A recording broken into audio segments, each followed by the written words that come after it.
నమస్తే, నేను Keshav. Welcome to Suman TV. ఆంధ్రప్రదేశ్లో ఎన్నికల తేదీలు ఖరారు కాకపోయినప్పటికీ పొత్తు రాజకీయాలు అలానే రాజకీయ పరిణామాలు మాత్రం శరవేగంగా మారిపోతున్నటువంటి పరిస్థితి కనిపిస్తుంది. పవన్ కళ్యాణ్ ఎక్కడి నుంచి బరిలో దిగబోతున్నారు? మొదటి లిస్టులో క్లారిటీ ఇవ్వలేదు. రెండో లిస్టులో కూడా క్లారిటీ ఇచ్చే అవకాశాలు చాలా తక్కువగా ఉన్నాయనేది ప్రచారం. మరోవైపు గత ఎన్నికల్లో పోటీ చేసినటువంటి భీమవరానికి కూడా ఈసారి దూరం కాబోతున్నారనేటువంటి మాట అంతర్గతంగా ఎక్కువగా వినిపిస్తుంది. Avira Women's Day special offer 50% off on IUI IVF valid till 8th March. గత ఎన్నికల్లో గాజువాక, భీమవరం రెండు స్థానాల్లో పోటీ చేసినటువంటి పవన్ కళ్యాణ్ గాజువాకలో 15,000 ఓట్ల తేడాతో ఓడిపోయారు.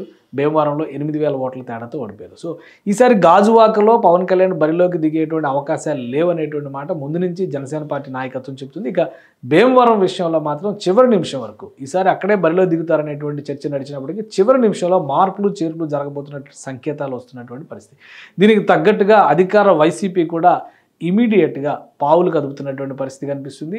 కాపు ఉద్యమ నేతగా పేరుపడ్డటువంటి ముద్రగడ పద్మనాభాన్ని పవన్ కళ్యాణ్ పైన ఈసారి బరిలో నిలపడం ద్వారా ఆయన ఓడించాలనేటువంటి ఆలోచన చేస్తున్నట్టుగా ఒక సమాచారం బయటకు వచ్చింది.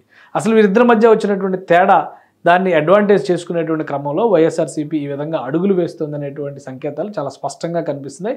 కొద్ది రోజుల క్రితం, అంటే ఒక నెల రోజుల క్రితం పరిస్థితులు కనుక పరిశీలించి చూస్తే సంక్రాంతి పండగ ముందర జనసేన పార్టీలోకి ముద్రగడ పద్మనాభం రాబోతున్నారనేటువంటి ప్రచారం జోరుగా సాగింది. అలానే అయోధ్య రామ మందిరం ప్రారంభోత్సవం తర్వాత పవన్ కళ్యాణ్ నేరుగా ఇంటికి వెళ్ళి మరి ముద్రగడ పద్మనాభాన్ని కలవబోతున్నారనేటువంటి మాట జనసేన పార్టీ నాయకులే చెప్పారు.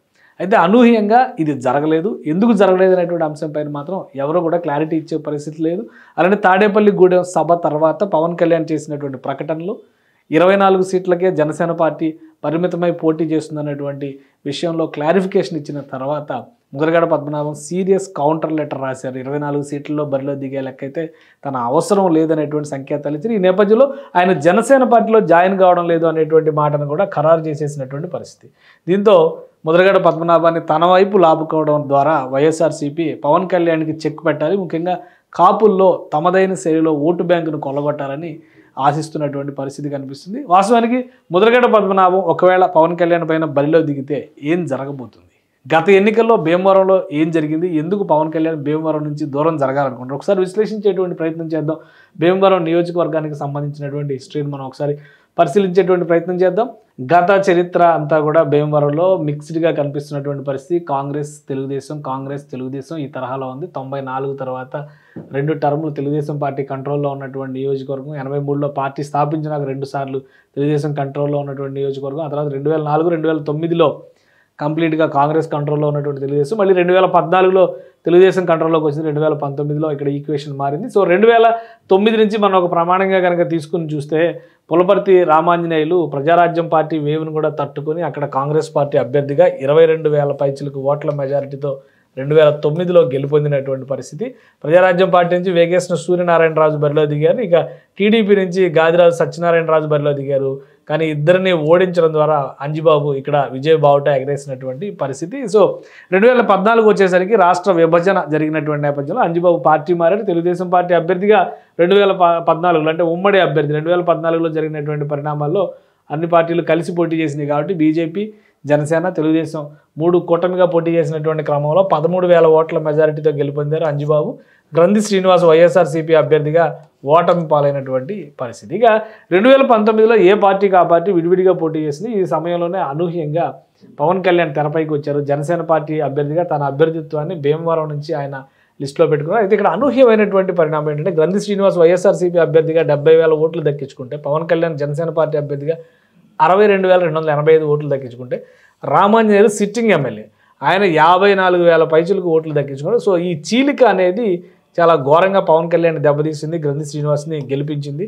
8,000 ఓట్ల తేడాతో గెలుపొందినటువంటి పరిస్థితి. రామాంజనేయులకు ఉన్నటువంటి ట్రాక్ రికార్డును దృష్టిలో పెట్టుకొని ప్రస్తుతం జరుగుతున్నటువంటి చర్చల్లో భాగంగా అంటే భీమవరం నుంచి పవన్ కళ్యాణ్ బరిలో దిగకపోవచ్చు, పిఠాపురాన్ని తనకి అనువైనటువంటి నియోజకవర్గంగా ఆయన ఎంచుకుంటున్నట్టుగా, ముఖ్యంగా పశ్చిమ గోదావరి జిల్లా, ఉమ్మడి పశ్చిమ గోదావరి జిల్లా కంటే ఉమ్మడి తూర్పుగోదావరి నుంచి బరిలో దిగాలనేటువంటి ఆలోచన చేస్తున్నట్టుగా తెలుస్తుంది. ఎందుకంటే ఇటీవల జరిగినటువంటి సభలో కూడా మిమ్మల్ని నమ్ముకొని వస్తే నన్ను ఓడించారనేటువంటి మాటలు ఉపయోగించడంతో భీమవరం పట్ల ఆయన కొంత అసంతృప్తితో ఉన్నారు అనేటువంటి అభిప్రాయం వ్యక్తమవుతుంది. ఈ నేపథ్యంలోనే భీమవరంలో రామాంజనేయుల్ని ఈసారి జనసేన పార్టీలోకి ఆహ్వానించడం ద్వారా ఆయనకి టికెట్ కేటాయించాలి, పవన్ కళ్యాణ్ పిఠాపురం నుంచి బరిలో దిగాలని ఆశిస్తున్నారు. సో పిఠాపురం ఈక్వేషన్ ఏ విధంగా ఉంది, పిఠాపురంలో అయితే గెలుస్తారనేటువంటి సంకేతాలు ఎందుకు వచ్చాయి, ఆ అంశాన్ని కూడా ఒకసారి విశ్లేషించేటువంటి ప్రయత్నం చేద్దాం. పిఠాపురం కాన్స్టిట్యున్సీ కాకినాడ లోక్సభ పరిధిలోకి వచ్చేటువంటి నియోజకవర్గం ఇది. దీని ట్రాక్ రికార్డ్ ఎప్పటికప్పుడు చేంజ్ అవుతూ ఉండేటువంటి నియోజకవర్గం. క్లియర్గా చూస్తే 83లో పార్టీ పుట్టినాక తెలుగుదేశంకి 2 సార్లు గెలిపించిన తర్వాత కాంగ్రెస్, తర్వాత తెలుగుదేశం, మళ్ళీ తర్వాత ఇండిపెండెంట్, తర్వాత మళ్ళీ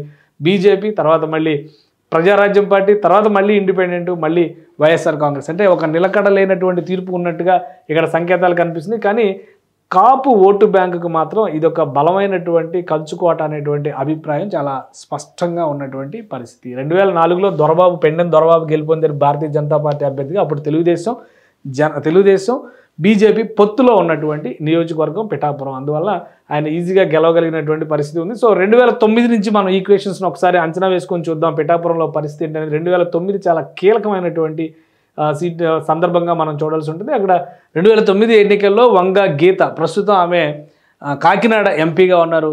పిఠాపురం నియోజకవర్గానికి ఇన్ఛార్జిగా ఇటీవలే వైఎస్ఆర్సీపీ నాయకత్వం నియమించినటువంటి పరిస్థితి. ఆ సందర్భంలో ఆమె 2009లో ప్రజారాజ్యం పార్టీ తరపు నుంచి 46,000 పైచిలకు ఓట్లు, అంటే 1036 ఓట్ల మెజారిటీతో ప్రజారాజ్యం తరపున గెలుపొందారు. టీడీపీ అభ్యర్థి ఎస్విఎస్ఎన్ వర్మ ఇక్కడ 45,000 ఓట్లు దక్కించుకొని 2వ స్థానంలో ఉంటే, ముద్రగడ పద్మనాభం కాంగ్రెస్ పార్టీ అభ్యర్థి, ఇప్పుడు ఎవరైతే పవన్ కళ్యాణ్కి బుద్ధి చెప్పాలని ఆశిస్తున్నారో ఆ నాయకుడు 3వ స్థానంలో 43,431 ఓట్లకి పరిమితమైనటువంటి పరిస్థితి. ఇది 2009 నాటి సినారియో. సో ఆ తర్వాత జరిగినటువంటి అనేక పరిణామాలు, ఎందుకంటే పవన్ కళ్యాణ్ది చూసిన తర్వాత ముద్రగడ పద్మనాభం హిస్టరీ కూడా ఒకసారి మనం పరిశీలించేటువంటి ప్రయత్నం చేద్దాం. ఇది జరిగినటువంటి పరిణామం 2009 రాష్ట్ర విభజన తర్వాత జరిగినటువంటి పరిణామాల్లో ఉమ్మడి అభ్యర్థిగా ఇక్కడ పివి విశ్వంకి అవకాశం ఇచ్చారు, ఎస్విఎస్ఎన్ వర్మకి. ఎందుకంటే తెలుగుదేశం పార్టీ నుంచి ఆయన రివోల్ట్ అయ్యి తిరుగుబాటు అభ్యర్థిగా ఇండిపెండెంట్గా పోటీ చేశారు.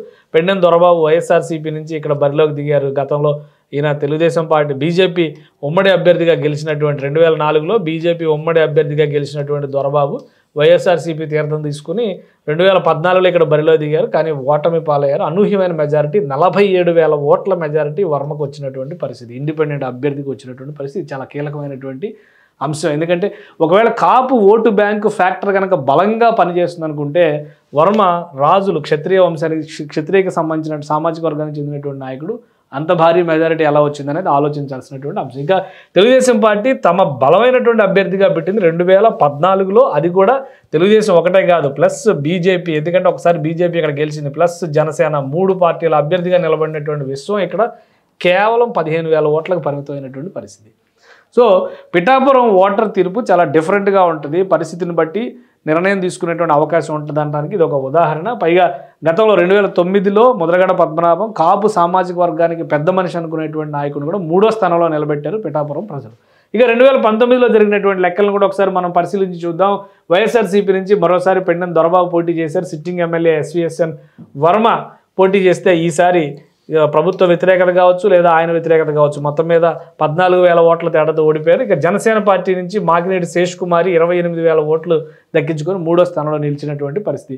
సో ఏ విధంగా జనసేన పార్టీకి ఇది సేఫెస్ట్ కాన్స్టిట్యున్సీ అనుకుంటున్నారంటే కేవలం సామాజిక వర్గం ఈక్వేషన్ పరంగా అనుకుంటున్నారు. ఒకవేళ సామాజిక వర్గం ఈక్వేషన్ పరంగా అనుకుంటే ముద్రగడ పద్మనాభంకి ఎదురైనటువంటి పరాభవాన్ని కూడా మనం ఒకసారి పరిగణలోకి తీసుకోవాల్సినటువంటి పరిస్థితి ఉంది. ఒకవేళ పిఠాపురంలో జనసేన వర్సెస్ వైఎస్ఆర్సీపీ అయ్యేటువంటి పక్షంలో, అది కూడా ముద్రగడ వర్సెస్ పవన్ కళ్యాణ్ అయ్యేటువంటి పక్షంలో ముద్రగడకి ఎంతవరకు మద్దతు లభించే అవకాశం ఉంది, ఆ అంశాన్ని కూడా మనం పరిశీలించేటువంటి ప్రయత్నం చేద్దాం. ప్రత్తిపాడు సొంత నియోజకవర్గం, ఆల్రెడీ 2009 ఈక్వేషన్ మనం చూస్తే ముద్రగడ పద్మనాభంకి ప్రత్తిపాడు సొంత నియోజకవర్గం. ఎందుకంటే మొదటి నుంచి కూడా వారి కుటుంబం అక్కడి నుంచి ప్రాతినిధ్యం వహించినటువంటి నియోజకవర్గం. ఆయన తండ్రి గారు ఇండిపెండెంట్ అభ్యర్థిగా ముద్రగడ వీర రాఘవరావు గారు 1962-67లో ప్రత్తిపాడు నియోజకవర్గం నుంచి ఇండిపెండెంట్గా ఎమ్మెల్యేగా గెలుపొందినటువంటి నియోజకవర్గం. సో అప్పటి నుంచి కూడా వీళ్ళ కంచుకోటగా భావించేటువంటి నియోజకవర్గం. 1978లో ముద్రగడ పద్మనాభం తన రాజకీయ ప్రస్థానాన్ని ప్రారంభించారు. అంటే ఆల్మోస్ట్ చంద్రబాబు నాయుడు ప్రారంభించినటువంటి సమయం, ఎందుకంటే 78 ఎన్నికల్లోనే మొదటిసారి ఆయన గెలిచారు కాబట్టి. ఈయన జనతా పార్టీ గుర్తు మీద గెలుపొందారు. తర్వాత తెలుగుదేశం పార్టీ ఆవిర్భవించిన తర్వాత తెలుగుదేశం పార్టీలోకి మారారు. 83-85లో జరిగినటువంటి 2 ఎన్నికల్లో తెలుగుదేశం పార్టీ అభ్యర్థిగా గెలుపొందారు ముద్రగడ పద్మనాభం గారు. 85 తర్వాత జరిగినటువంటి పరిణామాల్లో ఎన్టీ రామారావుని వ్యతిరేకించి బయటకు వచ్చినటువంటి 3 కీలకమైనటువంటి నేతల్లో కేఈ కృష్ణమూర్తి, అలానే జానారెడ్డి, తెలంగాణలో ఉన్నటువంటి జానారెడ్డి, ఈ ముగ్గురు నాయకులు కూడా బయటకు వచ్చి ఎన్టీఆర్కి వ్యతిరేకంగా పార్టీ పెట్టి పోరాటం చేసినటువంటి పరిస్థితి. అదే సమయంలో వంగవీటి మోహన్ రంగా కూడా మద్దతు పలికినటువంటి నేపథ్యంలో కాంగ్రెస్ పార్టీ అభ్యర్థిగా 1989లో ముద్రగడ పద్మనాభం మరొకసారి ఇక్కడి నుంచి గెలుపొందారు ప్రతిపాడు నుంచి. వంగవీటి మోహన్ రంగారావు హత్య అనేది 1989 ఎన్నికల్ని తీవ్రంగా ప్రభావితం చేసినటువంటి అంశం. ఈ నేపథ్యంలోనే తెలుగుదేశం పార్టీ ఘోరంగా ఓడిపోయింది. అలానే చాలా చోట్ల కాంగ్రెస్ పార్టీ అభ్యర్థులు ఘన విజయం సాధించినటువంటి పరిస్థితి. సో ఆ వేవ్లో ఒక రకంగా గెలిచారని అనుకున్నప్పటికీ కూడా తర్వాత జరిగినటువంటి ఈక్వేషన్స్ మళ్ళీ మనం ఒకసారి పరిశీలిద్దాం. 94లో పర్వత సుబ్బారావు, 99లో పర్వత బాపరమ్మ, అంటే ఇక్కడ ఓడిపోయినటువంటి దీని తర్వాత 89 తర్వాత జరిగినటువంటి ఎన్నికలు. ఎందుకంటే ఇక్కడ తెలుగుదేశం పార్టీ అప్పుడు ఎన్టీఆర్ హయాంలో భారీ మెజారిటీతో గెలిచింది. 99లో టీడీపీ బీజేపీ ఈక్వేషన్లో ఇక్కడ పొత్తులో భాగంగా పర్వత బాపరమ్మ గెలుపొందింది. తర్వాత 2004లో వరుపుల సుబ్బారావు గెలుపొందినటువంటి పరిస్థితి కాంగ్రెస్ పార్టీ అభ్యర్థిగా. మళ్ళీ 2009లో పర్వత సత్యనారాయణమూర్తి గెలుపొందారు. 2009లో ప్రజారాజ్యం వేవ్ను కూడా తట్టుకొని మళ్ళీ ఇక్కడ టీడీపీ గెలుపు జెండా ఎగరేసినటువంటి పరిస్థితి. ఇక ఈ ఈక్వేషన్స్ని చూసినటువంటి క్రమంలో మనం ఒక్కసారి హిస్టరీని ఒకసారి మళ్ళీ పరిశీలించాల్సి ఉంటుంది. ఎందుకంటే 1994లో ఏం జరిగింది, ముద్రగడ పద్మనాభం సిట్టింగ్ ఎమ్మెల్యేగా ఏం చేశారనేటువంటి అంశాన్ని కూడా మనం ఒకసారి పరిశీలించాలి. సిట్టింగ్ ఎమ్మెల్యేగా 1994 ఎన్నికల్లో బరిలో దిగినటువంటి ముద్రగడ పద్మనాభం మరొకసారి ఓటమి పాలైనటువంటి పరిస్థితి. సొంత నియోజకవర్గం ప్రత్తిపాడు నియోజకవర్గంలో పర్వత సుబ్బారావు 68,000 ఓట్లు, అంటే సుమారు 40,000 పైచిలకు ఓట్ల తేడా, 20,000 పైచిలకు ఓట్ల తేడాతో ఇక్కడ ముద్రగడ పద్మనాభం గారిని సొంత నియోజకవర్గంలో ఓడించినటువంటి పరిస్థితి. ఆ తర్వాత ఆయన 1994లో ఈ ఓటమి తర్వాత ఎట్టి పరిస్థితుల్లో మళ్ళీ ప్రత్తిపాడు నియోజకవర్గం నుంచి తాను పోటీ చేయననేటువంటి శపథాన్ని ముద్రగడ పద్మనాభం గారు చేశారు. ఆ నేపథ్యంలో అప్పటి నుంచి ఆయన అక్కడి నుంచి బరిలోకి దిగినటువంటి పరిస్థితి లేదు. 2009లో జరిగినటువంటి ఎన్నికల్లో మొదటిసారిగా మళ్ళీ ప్రజారాజ్యం పార్టీ, ప్రధానంగా ప్రజారాజ్యం అంటే చిరంజీవి గారు ఆయన కుటుంబానికి పూర్తి వ్యతిరేకి అనేటువంటి ముద్ర పడినట్టుగా మనం చూడాల్సి ఉంటుంది, కాపు ఉద్యమకారుడు అయినప్పటికీ కూడా. సో మళ్ళీ అప్పుడు పిఠాపురం నుంచి బరిలోకి దిగి పిఠాపురంలో ఓటమి పాలయ్యారు. అయితే ఈ సందర్భంలో అంటే 1994లో ఓటమి తర్వాత పూర్తిగా రాజకీయాలకు దూరం అయ్యారా ముద్రగడ పద్మనాభం గారు అంటే లేదు. ఎందుకంటే తర్వాత జరిగినటువంటి పరిణామాల్లో భారతీయ జనతా పార్టీలో చేరారు. కొన్నాళ్ల పాటు భారతీయ జనతా పార్టీ తరఫున పనిచేశారు. కానీ 1999లో మళ్ళీ తెలుగుదేశం పార్టీలో చేరి కాకినాడ ఎంపీ అభ్యర్థిగా తెలుగుదేశం గుర్తుపైన పోటీ చేసి, అప్పుడు ఎన్డీఏ కూటమిలో తెలుగుదేశం పార్టీ ఉంది, అంటే బీజేపీ తెలుగుదేశం ఉమ్మడి అభ్యర్థిగా 1999లో ఆయన కాకినాడ ఎంపీ అభ్యర్థిగా పోటీ చేశారు. అక్కడి నుంచి గెలుపొందినటువంటి పరిస్థితి. ఒకసారి ఆ డేటా కూడా మనం చూసేటువంటి ప్రయత్నం చేద్దాం. కాకినాడ ఎంపీ అభ్యర్థిగా 1998లో అప్పుడున్న రాజకీయ పరిణామాల్లో బహుశా తెలుగుదేశం భారతీయ జనతా పార్టీకి పొత్తు లేదు, కానీ 99లో పొత్తు ఉంది. 99లో పొత్తులో భాగంగా 99 ఎన్నికల్లో ముద్రగడ పద్మనాభం గారు తెలుగుదేశం అభ్యర్థిగా బరిలోకి దిగారు. 1,21,000 ఓట్ల మెజారిటీతో కాకినాడ ఎంపీగా గెలుపొందారు. ఇక్కడ కాకినాడ ఎంపీ సీట్ ఇది. అంతకు ముందర ఈ సీట్ నుంచి కృష్ణరాజు గారు రిప్రజెంట్ చేశారు, కానీ ముద్రగడ పద్మనాభం గారు పొత్తులో భాగంగా ఈ సీట్ని టీడీపీ తీసుకుంది. ముద్రగడ పద్మనాభం గారు తెలుగుదేశం పార్టీలో చేరారు. ఇప్పుడు ఉన్న రాజకీయాల్లో ప్రస్తుతం తెలుగుదేశం అంటే పూర్తిగా గిట్టని వ్యక్తిగా ముద్రగడ పద్మనాభం గారిని మనం చూస్తున్నటువంటి పరిస్థితి ఉంది. కానీ చంద్రబాబు నాయుడు నాయకత్వంలో ఉన్నటువంటి తెలుగుదేశంలో 99లో ఎంపీగా గెలుపొందారు. కానీ తర్వాత జరిగినటువంటి ఎన్నికల్లో కనుక మళ్ళీ మనం చూస్తే 2004 ఎన్నికల్లో కాంగ్రెస్ పార్టీ దేశవ్యాప్తంగా యూపీఏ ప్రభుత్వం ఏర్పడింది, ఏపీలో రాజశేఖర రెడ్డి ప్రభుత్వం ఏర్పడింది. సో ఆ నేపథ్యంలో చూస్తే 2004 ఎన్నికల్లో ముద్రగడ పద్మనాభం గారు తెలుగుదేశం పార్టీ అభ్యర్థిగా బరిలోకి దిగి పల్లంరాజు గారి చేతిలో ఓటమి పాలైనటువంటి దాదాపు 60,000 ఓట్ల తేడాతో ఓటమి పాలైన 57,252 ఓట్ల తేడాతో ఓడిపోయినటువంటి పరిస్థితి. అంటే ఇక్కడ కూడా టీడీపీ ప్లస్ బీజేపీ అభ్యర్థి ఉమ్మడి అభ్యర్థిగానే ఇక్కడ బరిలో దిగారు. సో 2004లో జరిగినటువంటి లెక్కలు ఇవి. 99 నుంచి 2004 వరకు 5 ఏళ్ల పాటు తెలుగుదేశం పార్టీ అభ్యర్థిగా ఉన్నారు. 2004లో ఓడిపోయిన తర్వాత జరిగిన పరిణామాల్లో బహుశా 2006 నుంచి ఆయన వ్యూహం మారింది. ఎప్పుడైతే ప్రజారాజ్యం పార్టీని చిరంజీవి గారు పెట్టారో అప్పటి నుంచి ఆయన పైన దూకుడుగా విమర్శలు చేస్తూ 2009లో మళ్ళీ ఆయన ప్రజారాజ్యం పార్టీ పైన పోటీ చేసేటువంటి క్రమంలోనే పిఠాపురం అభ్యర్థిగా బరిలోకి దిగి పిఠాపురంలో ఓటమి పాలైనటువంటి పరిస్థితి ఉంది. ఇది ఓవరాల్గా ఆయన ట్రాక్ రికార్డ్. ఇప్పుడున్నటువంటి పరిస్థితుల్లో పిఠాపురంలో కనుక కేవలం సామాజిక వర్గాల లెక్కలు తీసుకుని చూస్తే కనుక ఓటర్ల సంఖ్య ఎక్కువగా ఉండొచ్చు, కానీ పిఠాపురం ఓటర్ చైతన్యం మాత్రం చాలా పూర్తి భిన్నమైంది అనేది దాని గత చరిత్రను చూస్తే మనకు అర్థమవుతుంది. పిఠాపురం బరిలో పవన్ కళ్యాణ్ నిలిస్తే ముద్రగడ్డ పద్మనాభం ఆయన పైన గెలుస్తారా, లేదా ముద్రగడ్డ పద్మనాభం ఎదురు పడితే పవన్ కళ్యాణ్ తట్టుకొని నిలబడగలరా? ఈ చర్చ ఇప్పుడు ఆసక్తికరంగా జరిగినటువంటి పరిస్థితి.